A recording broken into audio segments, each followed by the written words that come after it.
Hello, everybody. It's Arthur Sinodinos here, Ambassador for Australia to the United States. Welcome to this very special event celebrating 15 years of the Australia-US Free Trade Agreement.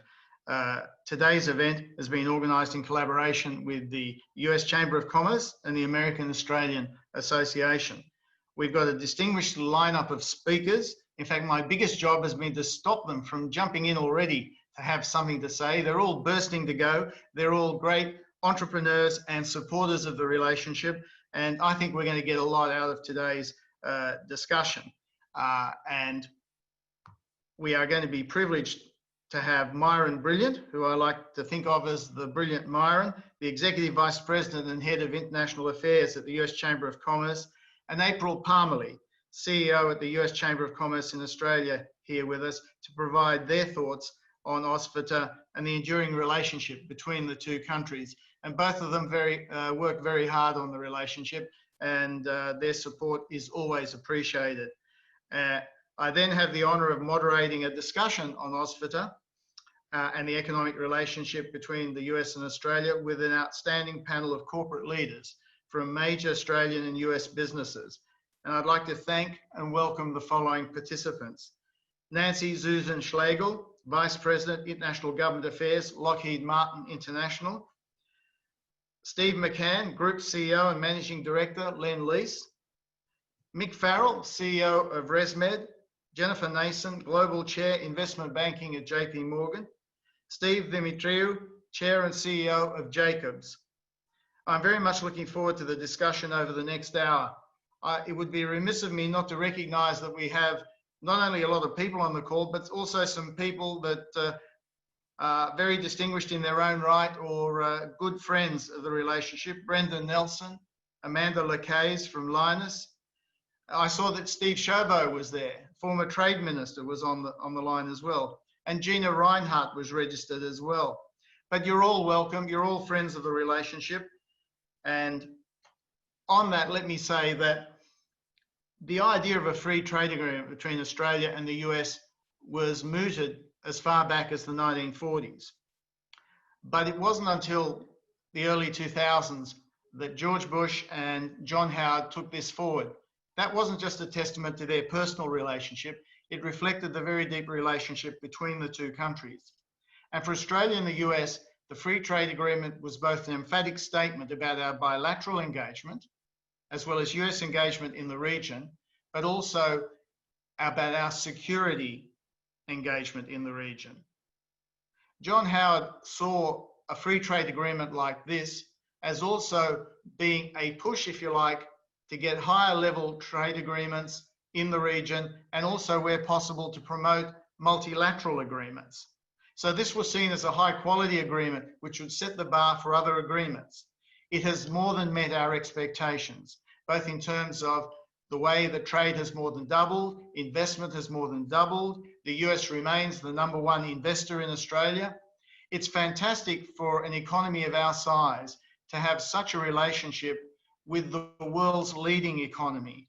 And make no mistake, the US remains a global leader, not just in overall economic size, but also in innovation, in technological development. And the linkages we've developed, amplified by the free trade agreement, have made that relationship even stronger. And as I look forward to the next few years, I think it's a great platform from which to build as we seek to further cement the relationship, particularly in areas around science and research and innovation, as we seek to build the industries of the future. I'm going to explore some of these issues more with some of our speakers in a minute. One final thing on the free trade agreement, and it's a personal reminiscence. Americans are hard trade negotiators. Bob Zoellick drove a hard deal when we were doing the agreement on areas like intellectual property and the like. I was in the PM's office then. Michael Thorley was here as ambassador, and Michael did a lot to drive the development and the finalization of the agreement, particularly in helping to get congressional approval for it. And there were people on the American side, like my good friend, Senator Roy Blunt, who did great work in wrangling the votes for this. So there was a lot that was done to bring this agreement about. And there are a lot of Australians and Americans who have developed strong relationships out of that agreement. And as we go forward, we build on that agreement and we think about the recovery out of the pandemic. We think about how together, as we have done for nearly 100 years through our relationship, both in war and in peace, how do we work together for a better world?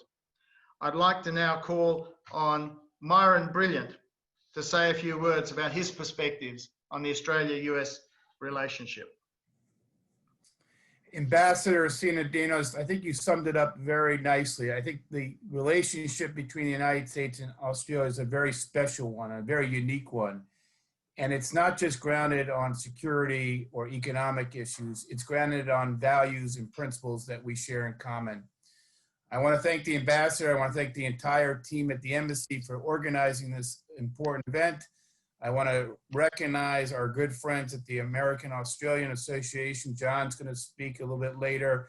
And of course, our compadre down in Sydney, April, and the American Chamber, which is part of our important federation and our worldwide AmCham network.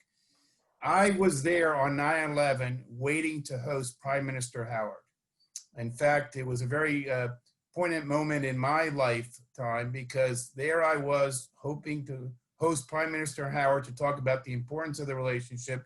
Michael Thawley was on the phone with me as we were having these moments. And I remember very clearly what that moment was like for me. That was a down moment for America and for the world, but Australia was there with us at that moment. And I remember years later, of course, as we began to develop the US-Australia Free Trade Agreement and the whole concept. I remember this coming out of part of the conversations that the ambassador referenced and also supported by the US-Australian Leadership Dialogue, which I was also engaged in. And I also want to say that, you know, when we were working that hill, Ambassador Thawley and the embassy team was a great partner to the business community. I remember all the major players in this, and some of them are represented on the call today and part of this forum. I remember Ann Wexler, who's not with us today, who played such a leadership role in her work at that time. So I have a great deal of fondness and memory for the US-Australia FTA negotiations. Ambassador is right, Bob Zoellick was not an easy negotiator, but the end product was better for both the United States and Australia. And I can say that very few trade agreements ever go easily with our country, but this is one that had strong bipartisan support because the relationship had strong bipartisan support and still does. I won't go through all the facts and figures because of time. I simply say that the relationship has expanded in trade and investment areas. Others can speak to it. I'm confident that as we look back in the past 15 years, that we would not have been where we are today, but for the expansion through the free trade agreement. And I think about all the areas of our relationship, but this is one that we are very pleased in. So let me just look now forward. I hope that, of course, the Australian Prime Minister now, Prime Minister Morrison, will come visit our country and be able to celebrate in this relationship. We hope that we can see visitors come in the near future. But there are reasons to celebrate the next 15 years and the future of our relationship. What do we have to look forward to? Working together with our friends in Australia on building up the multilateral system, which faces a number of challenges. The trade architecture that Australia, the United States, and Europe have built is under threat and under pressure. The challenges of China in the US relationship with China, but also Australia's relationship with China, require the United States and China to also think about how we work together, but most importantly, how the United States and Australia and other like-minded partners think about ways to engage China and to effectively engage China to be part of the global system. The anti-trade, anti-globalization fervor that is now at an intensity will not be overcome without the United States and Australia and other like-minded partners working to strengthen our economic relationship. So let me leave you with 4 or 5 provocative thoughts and then turn it back to the ambassador for the program. First, how can we build on the FTA? Could we expand it by thinking about a digital chapter for the agreement? Are there ways that Australia and the United States can work together to make sure the United States is part of the TPP or something like the TPP, the Trans-Pacific Partnership? Second, since we do face competitive challenges from China that the United States and Australia face, and others, how do we work through these challenges together in a collaborative fashion? And how do we work with others, including China, to overcome some of the systemic challenges we have around China's practices? Third, how do we utilize structures like the Quad? How do we create initiatives around supply chain resiliency, working with Australia, India, Japan, and others? How do we factor that into our thinking? Fourth, how can the United States and Australia work together in the Indo-Pacific Initiative in areas like energy infrastructure and the digital economy? And then finally, what are the things that Australia and the United States need to think about as we face a post-pandemic world where people are being disrupted? How can we work on the issues that will create a pro-growth agenda for the people of Australia, United States, and for the entire regions that we're engaged in? And in particular, I'm thinking about East Asia, which are coming out of a very difficult time. So there's a lot on the plate. I'll turn it back to the ambassador. I thank everyone for participating today. The Chamber is proud to be a part of this and to celebrate the success of the U.S.-Australia Free Trade Agreement. But to think about the road ahead is really critical, and that's a test for us all. Ambassador? Thanks very much, Myron. Great set of questions, and thank you for the way you stand up for multilateralism, for international institutions, on how we can all work together. American leadership remains vital to that role. I'd like to now turn to my good friend and partner in crime, April Palmerlee, who doing a great job with AmCham in Australia. We are such nerds about the Australia-US relationship that we actually spent Melbourne Cup Day last year doing a lunchtime discussion about the US-Australia relationship, which was great fun. But April, over to you. Well, it's testament to your reputation and your work, Ambassador, that people were willing to give up going to the races to have a lunch with you before you headed off. Thank you for meeting with so many of our members across the country and really fully understanding their concerns and their challenges before you went to Washington. They do appreciate it and the continued work that you do there. The American Chamber of Commerce is really honored to be here on this call. I'd like to recognize Jennifer Nason, because JP Morgan's the reason that I do live in Australia. So thank you very much for getting me out here. I'd like to also recognize AmCham's chairman, the Honorable Dr. Brendan Nelson, AO, who I believe is on the call right now, and Bill Rue, our vice chairman, the CEO of Digital at Lend-Lease. So thank you to Steve McCann for lending him to us. AmCham has always supported free trade, whether it was the Australia-US Free Trade Agreement, the TPP, or other arrangements that have been considered over the years. So it's a great honor for me to be included in this call to talk a little bit about the work that AmCham does to support companies that are involved in the bilateral relationship. Now, like many of you, this is quite personal for me. I was working for the Council on Foreign Relations. I knew Bob Zellick. I was in New York the day that the planes hit the World Trade Center, and then I was sworn in shortly thereafter to work for President Bush at the State Department.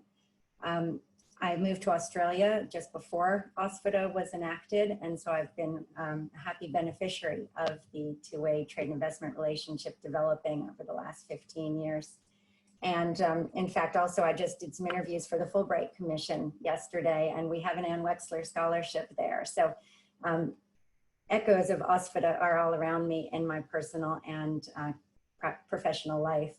We've recently put out a report on why America is Australia's most important economic partner, and I think some of it bears repeating. America is Australia's biggest foreign investor. The Australian GDP is about 7% bigger because of American trade and investment here. That's about equivalent to the mining sector, $131 billion. It's incredibly significant, and we never forget it. The US exports to Australia have increased by 130% since OSFDA was enacted. And just last year, US and Australia had more than $81 billion in two-way annual trade. Now, Over the course of 15 years, the reciprocal investments in the two countries total $1.8 trillion Australian. That's an enormous figure and one worth reminding people about. America is Australia's third largest trading partner. It's the second largest import source and the fourth largest export destination. More than 10,000 Australian firms sell into or operate in the United States, like many of the ones represented on the call today. Australian companies employ almost 85,000 American workers, and US trade in Australia supports over 300,000 jobs. There were, when we could still travel, there were 1.3 million Australians who traveled to the US in 2019, spending over $7.5 billion US.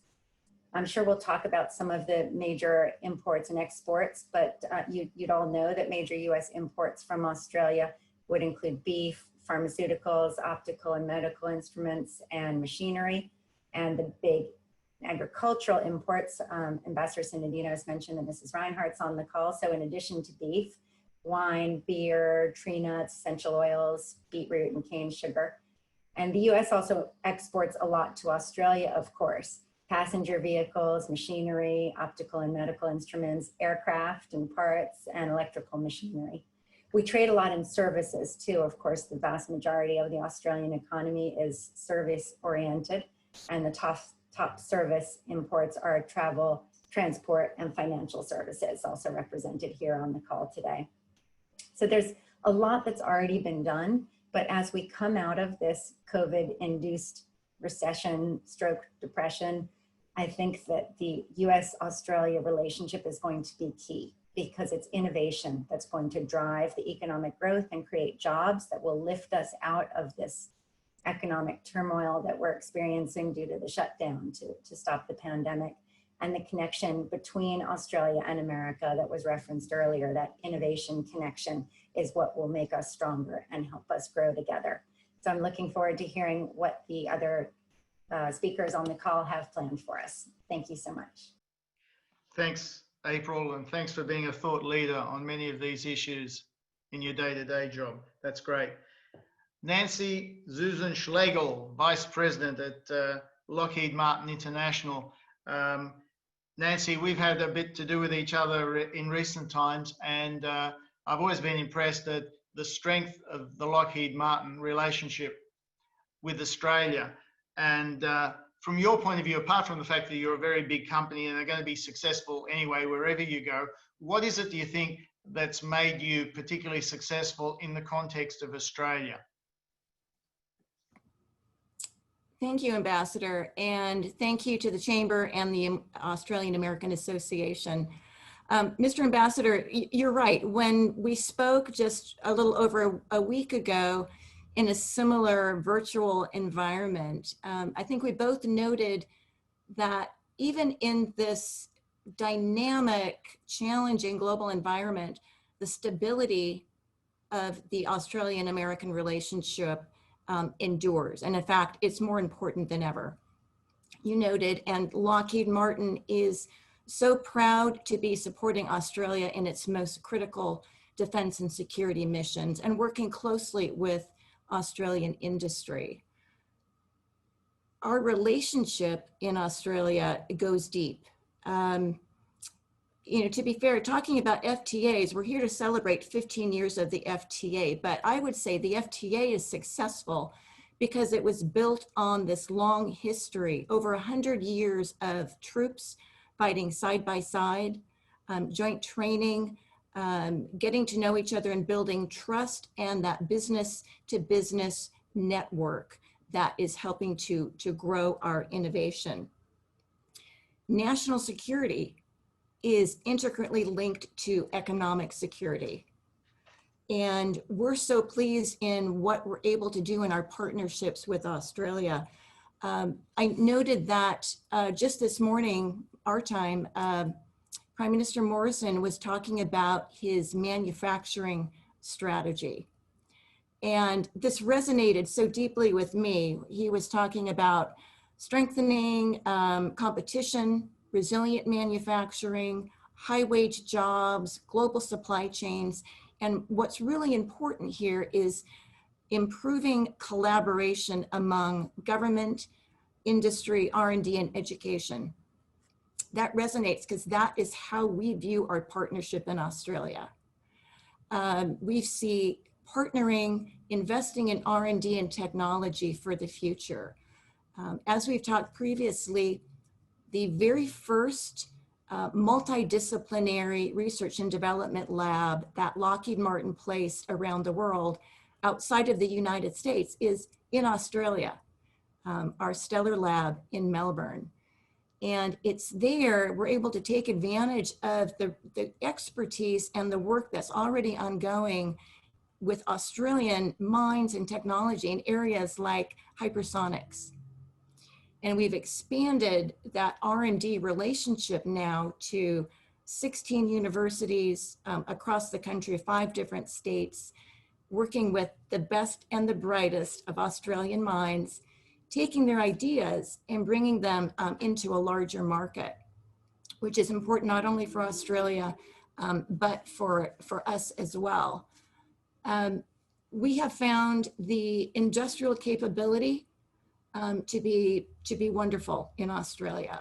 We have incorporated and will continue to incorporate Australian technology and jobs, which lead to high wage earners and a highly skilled workforce, which is critical in the future. Looking ahead, we need to be developing these relationships to be not only competitive in this global market, but to stay ahead of our adversaries. You talked about the security, the regional threats and the security implications. Our adversaries are watching what we do, and they're watching to see if we take our eye off the ball. So in order to avoid that, we need to continue to work together.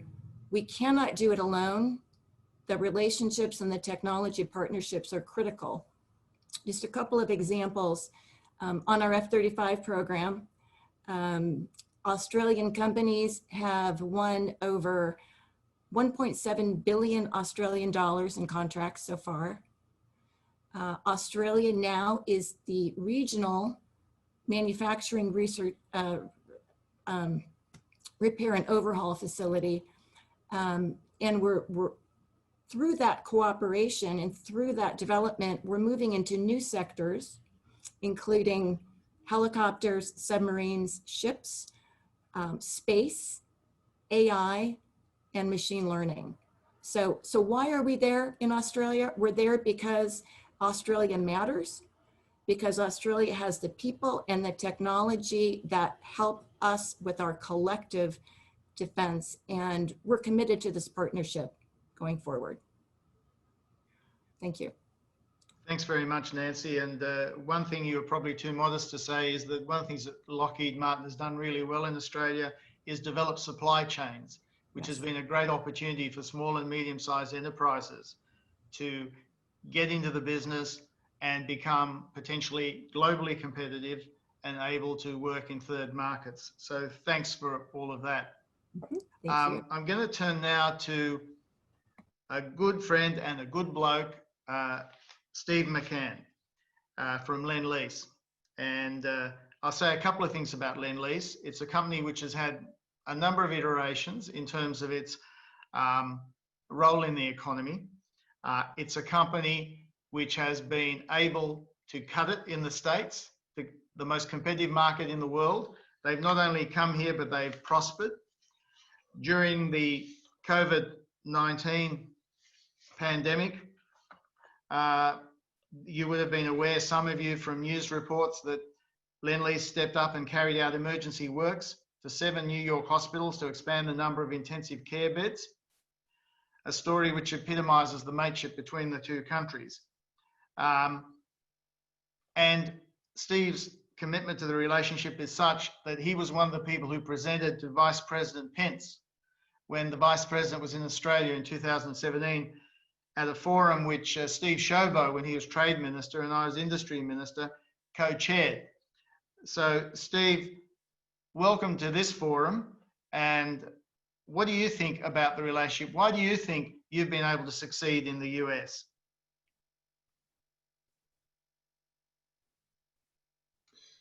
Thank you, excuse me, thank you, Ambassador, and thank you also to the Chamber and the American Australian Association for asking me to join the call.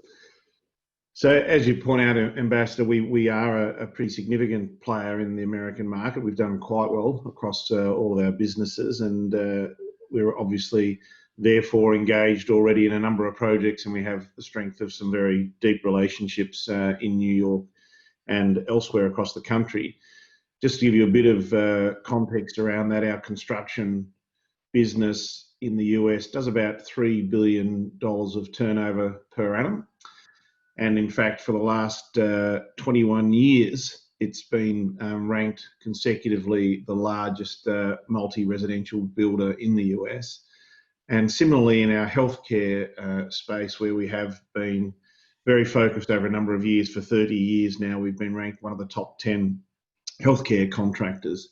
More recently, we've been building up our development business. We now have a pipeline of about $27 billion in our development pipeline, and perhaps the most high profile of those projects will be building 4 precincts for Google on the West Coast over the next 10 years. So that's a fantastic opportunity, not only for us to improve our position there in development, but to also leverage off of the digital relationship that we're building with Google as well.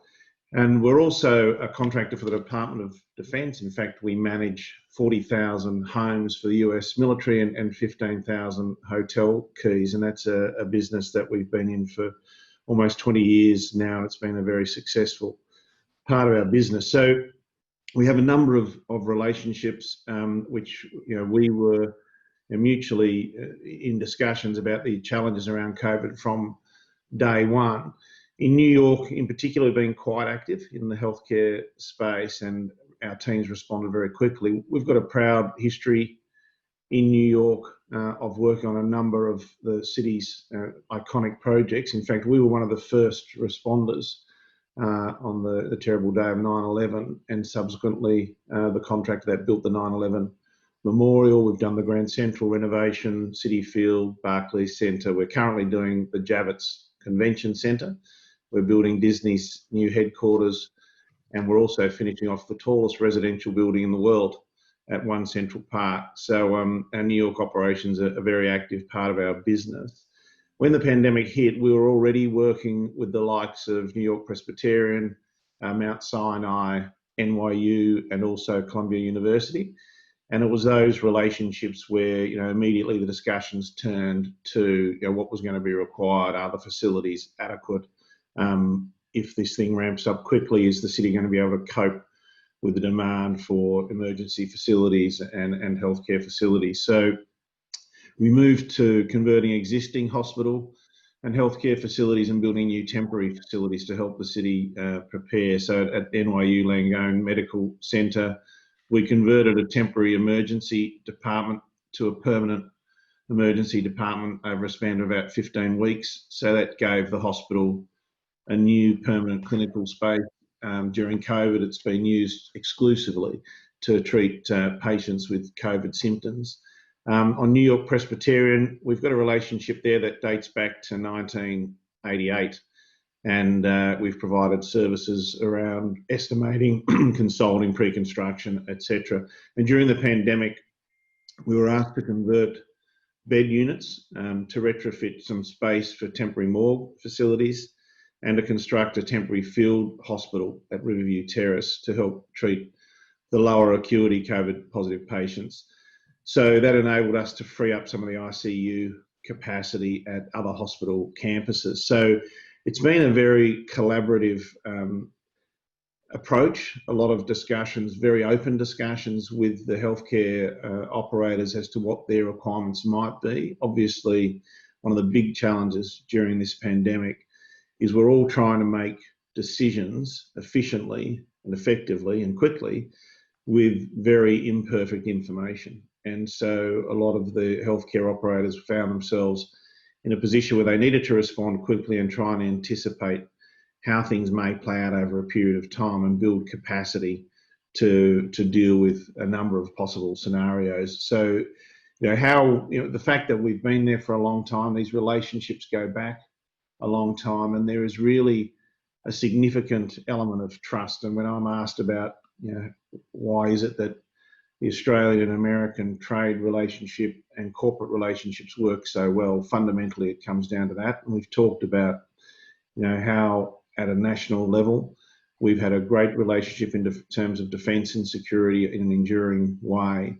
And I think that translates when it comes to business. We understand that when we talk to our American partners and our American customers, that they are very clear and transparent with us about what their requirements are and what their expectations are. It's a very, very competitive market.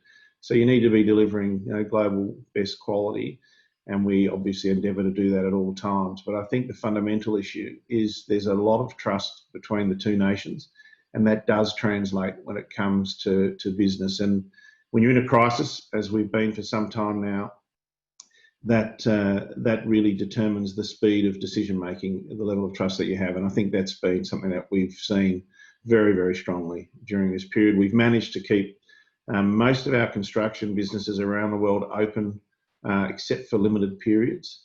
And when you look at our business, we employed any given time several 100,000 subcontractors around the world. We have had in total 240 positive cases of COVID in the entire duration. So the actual rate of infections across our construction business in the US and elsewhere around the world has been a fraction of the rate of infection in the normal community. So the businesses have been able to work extremely well with the authorities, work in a way that maintains social distancing, and I think that's helped us in terms of the contribution we've been able to make. Thanks very much, Steve. Great example of being able to compete and be a role model to others in this market, both large and small. I'm going to turn now to Mick Farrell. Now, Mick has an opinion on almost everything, just like his father. And they're both great Australians who've been at the forefront of real innovation. And we're talking here about ResMed, a company that's listed on both the Australian Stock Exchange and the New York Stock Exchange, with headquarters in San Diego in California, a living example of the collaboration between the two countries. And I want to ask Mick, what was it that drew you to the US, and what do you think we can learn from the way the US does innovation? Thanks, Ambassador. And I have a very personal relationship between the United States and Australia in that I was born here. I was born in Seattle, Washington, so I'm an American by birth, and I grew up in Australia. My first 2.5 decades in East Coast, Sydney mostly, worked in Wollongong, Melbourne, up and down the East Coast for BHP before I came to Boston to study here. So I have a very and both of my children now are Australian citizens as well as US citizens. So very strong personal relationship. ResMed, my dad founded this company 31 years ago with $1.2 million in angel funding in Sydney, Australia. And so it's an Australian-born company as well. As the company started to grow in 1995, he was seeking capital that just wasn't available in Australia to really scale the business. And so he moved the headquarters in 1995 when we listed on NASDAQ. We floated on the NASDAQ exchange in 95. And then we went to the big board at the New York Stock Exchange in 1999. And I think the market cap this afternoon here is around 25 billion. So it's a pretty good return from 1.2 million in angel funding. But what it really says is there's a story of Australian innovation and bringing an idea from the University of Sydney for this reverse vacuum cleaner contraption called a CPAP, and turning it to now being a global player in in the whole global field, 140 countries worldwide in digital health. We now have 12 million 100% cloud connectable medical devices around the world, sending data to the cloud and engaging patients in their therapy, stopping suffocation, helping them breathe, sleep better, breathe better, live better lives outside the hospital. And that's a collaboration between Australia and the US, an innovation from Australia that got scale with the capital and the capability of the US markets. And we think it's a fantastic partnership there. As I think about 15 years of this FTA, the benefits have been huge, I think, for companies like ResMed in the healthcare space. We've had freedom of flow of capital. We've had freedom of flow of technology, freedom of flow of people. Before COVID-19, I was on a Qantas or American Airlines 787 or or Airbus A380 flying across that Pacific Ocean double-digit times per year to make sure our fantastic engineers and scientists and manufacturing team in Sydney were connected to our software engineers and our global headquarters here in San Diego, and the same in Munich and Lyon and France and Germany and across. But I can tell you that this relationship is special. You know, it's centuries old. It's about two countries that have not just the shared language, but shared values, shared trust. The other speakers have talked to this. As we look forward to the future, I would respond to the friends from my co-panelist, Myron Brilliant's questions there. You know, how can we keep it going, and can we find sort of a digital footprint to really make sure this FTA, which was written 15 years ago before the digital revolution certainly came to healthcare, what can we do to expand that? Because ResMed's now a global leader in digital health, but what ways can we as a global leader in digital health not just help during a crisis, during COVID-19, but beyond that, to lower costs, improve outcomes for patients, and improve government healthcare costs as a percentage of GDP to get back down to single digits while providing better care for patients and citizens in both the United States, the US, and the other 140 countries we operate in. So I would challenge us as we look forward to say, how do we get better flow of technology, capital, and people in a digital age? And what does that look like? I'd really like to just end by thanking the Australian government and the US government for their partnership, this public-private partnership during COVID-19 crisis. We have just a little bit, like it's a single-digit percentage of our business where we make these bi-level devices, non-invasive ventilators and ventilators. I really hardly ever talked about it in investor calls, but we were asked by the governments in Australia, the US, and countries around the world to quintuple our production and produce many hundreds of thousands of these devices in the first March and June quarter of this year. And I want to thank the US government, Department of Health and Human Services, and FEMA for ordering 2,550 ventilators on a $32 million contract. We delivered all of them, and they were all available. And probably, apart from New York, we didn't run out of ventilators in this country. And the Australian government, similarly, we made sure the federal stockpile was filled with devices made in Sydney, Australia, and available for people across all states and territories in that country too. So we dealt with this crisis well, I think, between us and the other 5 major manufacturers of ventilator devices. But let's keep this FTA going. Let's keep this discussion going, and let's make it more digital, Arthur. Back to you, Ambassador. Thanks very much, Mick. And what impressed me during those pandemic maneuverings around supply of ventilators and the like is how quickly you were able to scale up and how you were able to do it without trade-offs in terms of your capacity to supply the Australian market, for example. It was a very impressive piece of re-engineering, if I can call it that. So thanks for that. That was fantastic. Now, our next speaker is a great friend, particularly of the relationship, because she's integral to the relationship. She's now a senior person in the AAA, but more importantly, she's also Global Chair of Investment Banking at JP Morgan. So she is a role model to anybody who wants to make it in Wall Street, particularly to young women who want to make it with integrity and with leadership and with vision. She's a wonderful human being apart from anything else, and hopefully her dog will keep quiet during this segment. But Jennifer, great to have you with us.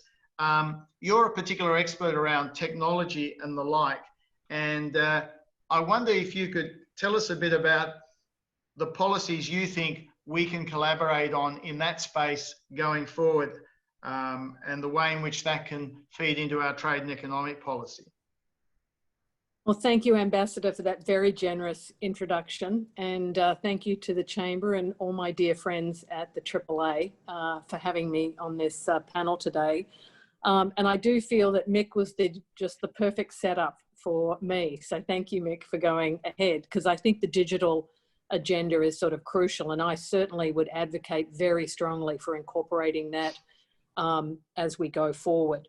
I have the great privilege every day of coming to work and dealing with technology companies. So you really do feel you're at the coalface every day of just where the world is going. And it's endlessly interesting. And the shifts in technology are profound, and the cycle time just seems to be speeding up every day. Either that or I'm just getting older and it feels that way. And really, when I think about it, economic cycles will come and go, administrations will come and go, pandemics will come and go, but the relentless cycle of innovation just continues. And I actually think it's fascinating in COVID that, you know, we've talked a lot about the future of work. We're living it right now. The future of work is now. JP Morgan today has 190,000 people working from home. So it's incredible to think of the way the technology is actually held up in these times. So I am constantly optimistic about the opportunities for Australia and the United States to continue to partner. When I finish this webinar today, I'm going to jump on a call with a publicly listed Australian technology company and a big technology company here in the US that are looking at ways to joint venture and partner, potentially even co-invest. I'm on the board of a company called Quibi, which is a media company formed by Jeffrey Katzenberg and Meg Whitman, who ran HP and eBay, and they decided to launch their service in Australia, viewing it as a very interesting test market for what they're doing. So I find I sort of stumble into American-Australian business dialogues just routinely without even sort of doing it so deliberately. So some of the areas where I think we need to be focused going forward, and Ambassador, I have mentioned some of these in prior conversations that we've had. I think 5G technologies and future generations of connectivity are going to be crucial, and Australia and the United States have a sort of shared vision of what's appropriate in terms of technology that's going to be deployed there, how we protect ourselves, security issues and so forth. But we're at the first inning of 5G and the promise that it will bring in a cloud-enabled world, as Mick referred to in digital health, the promise of sort of computing power and data processing and analytics that's going to be possible across industries, particularly healthcare, manufacturing, consumer, financial services, and so forth. And I think that there's just a vast amount of opportunity between both countries to be exploring partnerships there, and companies are emerging every day in both Australia and the United States, built on the back of 5G and a cloud-enabled world. Autonomy, which again has been a discussion over many years now. I also think Australia could play a very important role here, given the benefit of land mass and the ability in many cases to be a test site for autonomy, whether it's drones or vehicles or whatever. I think we have only scratched the surface, and autonomy has been a slower ramp perhaps than was originally expected, but still a really important part of the future. Enterprise technology generally, the number of Australian, whether it's patents or ideas coming out of universities that could have significant impact on enterprise technology, payments. I mean, the list sort of goes on, and I'm not convinced that we yet have the right dialogue around the right issues going on around the digital revolution and what's to come, because I see enormous opportunity, and I really think we need to put some structure around that. And I'm always surprised when I traffic amongst some of the world's biggest technology companies that there's an awful lot that they don't know. There are people they don't know. There are technologies they don't know, because they're all drinking from fire hoses. And I think there's an enormous amount to be done to just connecting people and making sure the right conversations, building awareness, because everyone's running at 100 miles an hour, certainly in the technology field. And I would finally just say, I echo some of the other comments that have been made. I think of trust as absolutely top of the list in terms of what drives great partnerships and mutual benefit, certainly commercially, but in every other aspect. of the relationship. And today the distances between the two countries could not be smaller, because we're on Zoom, and the ability to connect people and interact is so much more, so much easier, and so much more compelling right now. I think we really need to seize the moment. Thank you, Ambassador. Thanks, Jennifer. That's great. Our final speaker in this segment is Steve Dimitriou, Chair and CEO of Jacobs, which is a professional services company which has been doing work in Australia in areas like infrastructure and construction.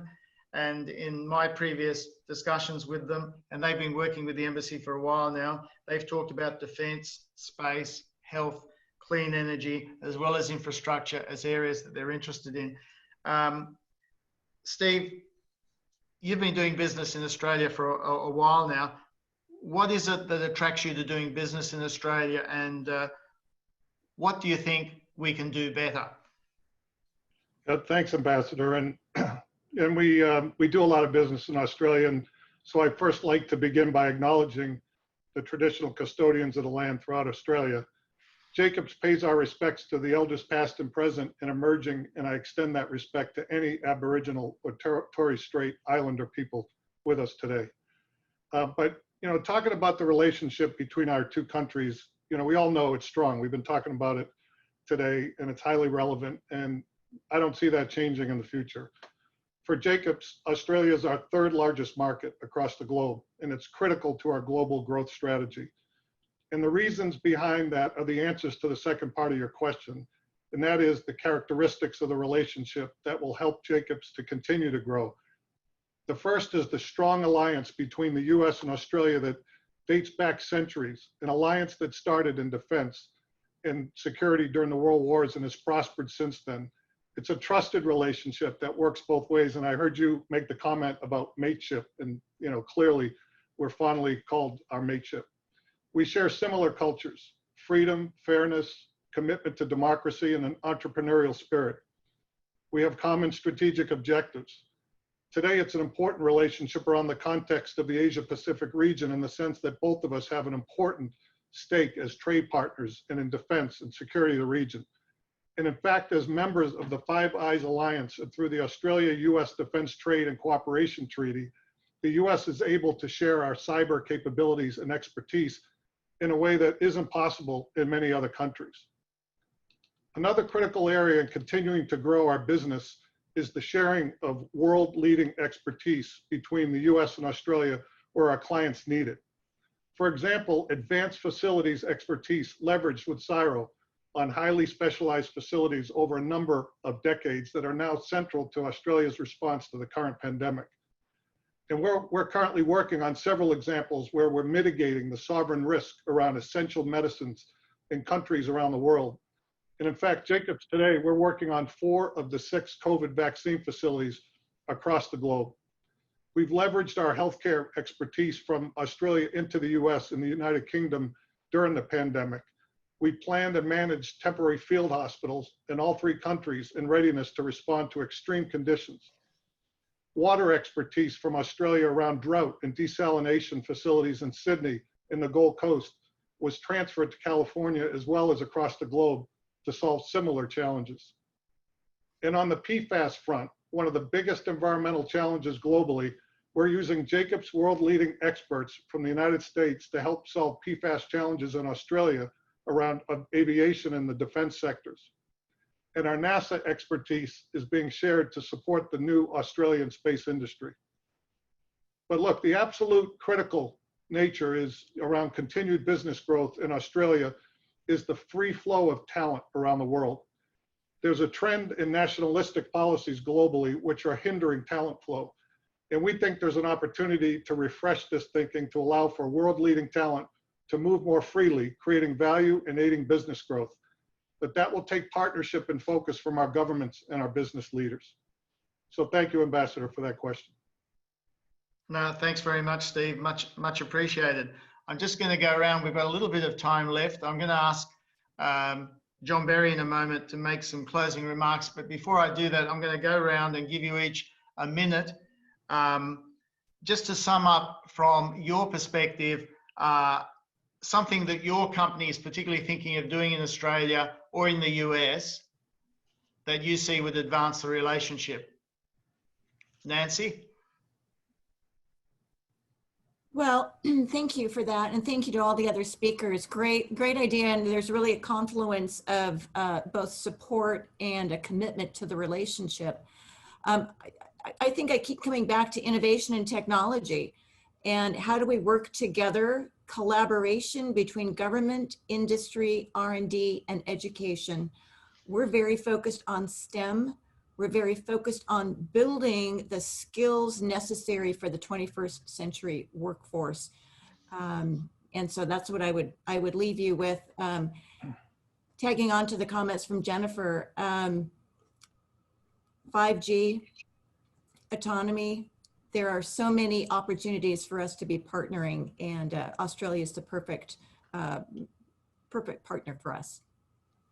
Thanks very much, Nancy. Steve McCann.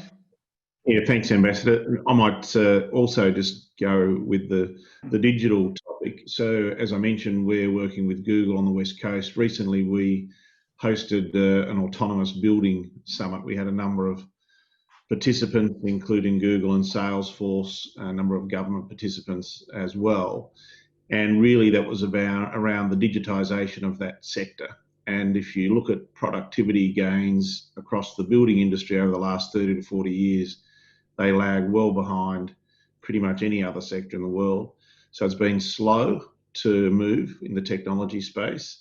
We see a fantastic opportunity to drive efficiency in that area.